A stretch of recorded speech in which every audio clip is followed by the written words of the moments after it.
Bah oui.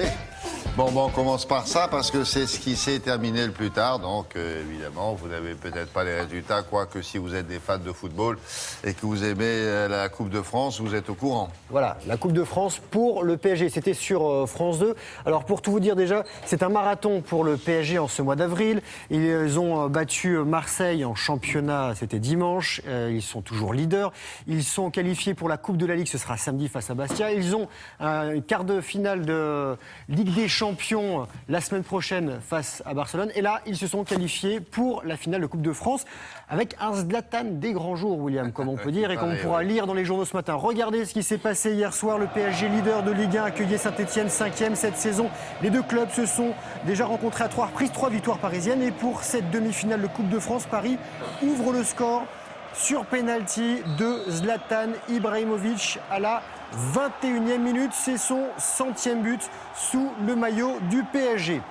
La réaction des Verts est quasi immédiate avec l'égalisation de Hamouma. Donc à la pause, si on compte bien, les deux clubs sont à 1 partout. À la reprise, le club de la capitale va dérouler et écraser son adversaire. Tout d'abord, Ezequiel Lavezzi. On est à l'heure de jeu. Donc là, ça fait 2-1, puis Zlatan Ibrahimovic, encore lui, par 2 fois, avec d'abord un grand pont. Regardez ce qu'il fait du gardien, d'un côté puis de l'autre. On va voir ça au ralenti. Puis un tir puissant à ras de terre. Le gardien stéphanois Ruffier a passé, lui, une très sale soirée. Le Suédois, lui, avec ce triplé, devient le 2e meilleur buteur du PSG en finale de Coupe de France le 30 mai. Paris affrontera Auxerre, club de Ligue 2. Il n'y a pas beaucoup qui l'embrassent là, hein? Non, mais il est... Si? Non, je demande, je pose la question. Ils avaient un petit peu chaud. Ah, c'est parce qu'il est grand. Ah, c'est pas facile. Ouais, il faut mettre l'escabeau. Moi, je suis habitué, je me balade avec. Non, mais en général, il s'empile. Oui, il s'empile. Parce qu'il s'aime beaucoup. Là, il aurait pu s'allonger. Là, non, ouais. Hein, mais c'est vrai. C'est pas mais soyez honnêtes. Ils se sautent les uns sur les autres. D'accord. Voilà. on va encore parler de football sur la planète foot. Il y avait des matchs en Europe. On va refaire un petit tour de cette Europe avec l'Espagne. Pour commencer, 30e journée de Liga. Le Real, 2e du classement, bat Rayo Vallecano, 2-0, ouverture du score du Ballon d'Or. Ronaldo, le leader du championnat espagnol, c'est le FC Barcelone qui domine Almeria 4-0. Lionel Messi montre le chemin défilé et Suarez s'offre un doublé.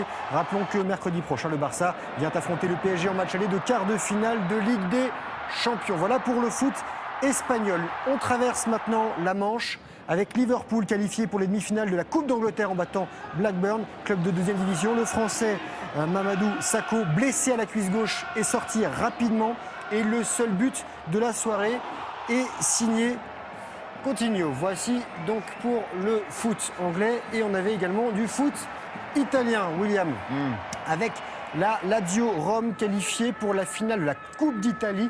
Unique but de Lulic à Naples. Et en finale, la Lazio affrontera la Juventus Turin. Beaucoup de foot hier soir dans l'actualité sportive. Mais on n'a pas que du foot. On va terminer avec du handball et du basket.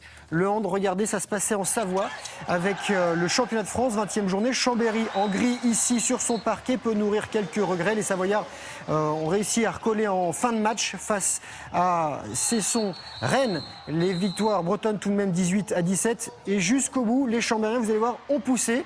Et ça n'est pas rentré. Même le gardien s'y est mis. Non, ça ne rentre pas. Donc, les Bretons se sont, sautés les uns sur les autres. Voilà, c'est comme ça qu'ils s'empilent. En handball, on fait la même chose en football. Et enfin, du basket NBA. Avec les Spurs. Ils s'aiment bien aussi en NBA. Les Spurs qui accueillaient Houston, victoire des Texans 110-98. Le Français Tony Parker, meilleur marqueur avec 27 points. Parker à la française. Et son compatriote Boris Diaw, pour faire, a inscrit 15 points. Voilà, c'est la 9e victoire d'affilée pour San Antonio. Merci beaucoup. À plus tard, monsieur Tournant. Avec Isabelle Martinet, on va...